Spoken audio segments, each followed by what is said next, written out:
গ্রাম মানে প্রকৃতির কাছাকাছি বসবাস, যেন থাকবা হালবিল হাওর নদী, চারিদিকে সবুজের সমারোহ, বিশুদ্ধ বাতাস এবং বিশুদ্ধ মাটি, আর সুস্থ সবল ভবিষ্যৎ গড়ার অপার সম্ভাবনা, যেখানে প্রকৃতির ছোঁয়া আপনার দেহ এবং মনকে সতেজ করে তুলবে। আমি নিজের অনেক ভাগ্যবান মনে করি, কারণ আমি গ্রামে জন্মাইছি। অনেকেই বলে গ্রাম সুন্দর, কিন্তু গ্রামের মানুষ না। আমি তাদের সাথে দ্বিমত পোষণ করি, কারণ সব মানুষদের এক পাল্লায় মাপা ঠিক না। ভালো খারাপ মিলিয়ে এই পৃথিবী। গ্রামতাহী বিদায় আমি প্রকৃতির সাথে মিশতে পারি অনেক সহজে। যেমন আজকে বেরিয়েছি শাপলা বিলের সন্ধানে। ছোটবেলা বিলের থেকে কান্দ করে শাপলা লইতাম। সময়ের পরিবর্তনে বহুদিন হয়েছে শাপলার বিলে যায় না। এই কারণে আজকে পড়ছি কুমিল্লা জেলার মুরাদনগর উপজেলা ডালপা বিলে। নিজের বোরিং লাইফটা একটু চার্জ করতাম প্রায় সময় এই ডালপা বিলে। আর এই বিলে আসার মেইন কারণ এই বিলের পরিবেশ, যেখানে আইলে আপনি পাইবেন প্রকৃতির অন্যতম উপহার, পানিতে থই থই করা অসাধারণ সুন্দর বিলা, সবুজের ছোঁয়া, এরকম অসাধারণ সুন্দর সুন্দর গাছপালা, যেগুলোর নিচে বিশ্রাম নিলে আপনার শরীর এবং মন শান্ত হয়ে যেতে বাধ্য। বিলের সৌন্দর্য উপভোগ করতে চাইলে অবশ্যই একটা নৌকা লইতে হইব। যার কারণে আমরা 5 জনের লিগা একটা সইট দিয়ে পাওয়া নৌকা লইছি, যে নৌকা দিয়ে আমরা বিলের মধ্যে শাপলা সংগ্রহ করা। আমার আবার সবকিছুতে ওভার কনফিডেন্স,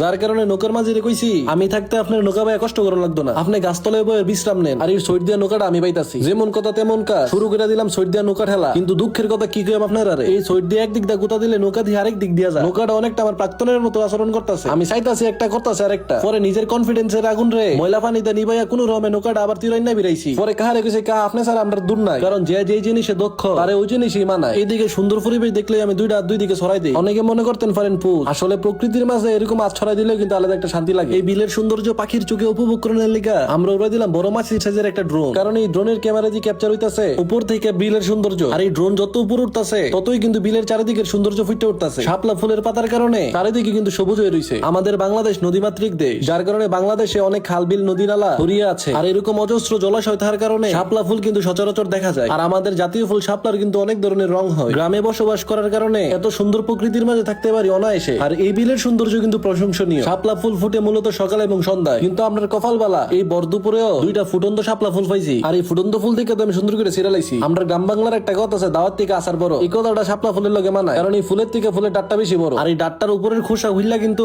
মজা মজা করে খাওন যায়। এদিকে কোন সময় ধরে আমি মতে মতো একটা বড় সড়ো বেড বিচারতাছি। বেড মূলত শাপলা ফুল মরে যাওয়ার পরে তৈরিও অনেকটা দানাদার টাইপের। আর গ্রামে যারা থাকেন তারা অবশ্য একবার হইলো শাপলা ফুলের বেড খাইছে। আমি প্রায় কয়েক বছর পরেই বেড খাইতাছি। ছোটবেলা ব্যাগ করে এরকম বেড লইতাম ভাই। এই বেডের ভিতরে যে বিচিগুলা থাকে ওইটার স্বাদও কিন্তু অনেকটা আলাদা। কার কাছে কিরকম লাগে জানি না, কিন্তু আমার কাছে মজাই লাগে একদম। Yummy yummy. এদিকে নৌকার থেকে নেমে বন্ধুরে কিছু চলি ব্রিজের উপরে থেকে লাভ দেয়। এই মাঙ্গেনাতে বলে লাভ দিত না, কারণ হের বলে ডর করে। পরে ছোট বেড়ে গেছি, তোমার দেখতে অনেক সাহসী লাগে। বন্ধু দিত না, কি হয়েছে তুমি তো হ্যাঁ ভাই আমি দিতাম, সমস্যা নাই আগে দেখা লই। আও মেয়া বেশি দেখো না, পরে চোখ নষ্ট হয়ে যেতে পারে। নিজে না দেখে তোমার সাহসিকতার পরিচয় দাও তুমি। হ্যাঁ এই যে ভাই দিতেছি দেখেন, ব্রিজের উপরে দাঁড়ায় আর দুইটা ছড়ায় কো ভাই আমার দ্বারা সম্ভব না। তোমরা মেয়ে বেড়াও না, বেটার যাতো না এনদিকে লাভ দেয় বলে হের পক্ষে অসম্ভব। গুরু মিয়া এই অসম্ভব সম্ভব করে দিতে আমার কাছে। এখন দেও রকেটের মতো একদম পানির ভিতরে ঢুকে দাম গা 1 2 3 শু।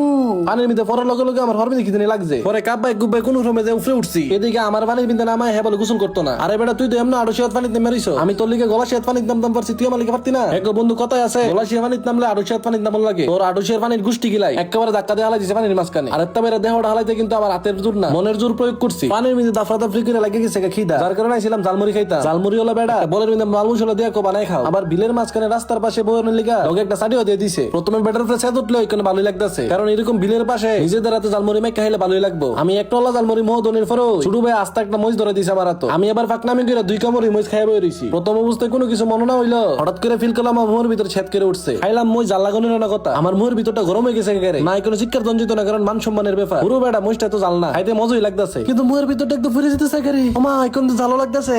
এ তোর আমার পানি দে মুহের ভিতর আগুন লেগেছে গা। তো আজকের ভিডিওটা এই পর্যন্ত। ভিডিওটা আপনার কাছে কিরকম লাগছে অবশ্যই কমেন্টে জানাবেন। ভিডিওটা যদি ভালো লেগে থাকে অবশ্যই শেয়ার করতে ভুলবেন না। আর হ্যাঁ যারা যারা আমার পেজে কোনো ফলো করছে না তাড়াতাড়ি ফলো করে দেন, নাইলে কিন্তু আপনারা লগে চলতাম না। তো দেখা হইতাছে নতুন আরেকটি ভিডিওতে। ততদিন ভালো থাকুন, সুস্থ থাকুন, নিজের দামি জিনিসের খেয়াল রাখুন। আল্লাহ হাফেজ।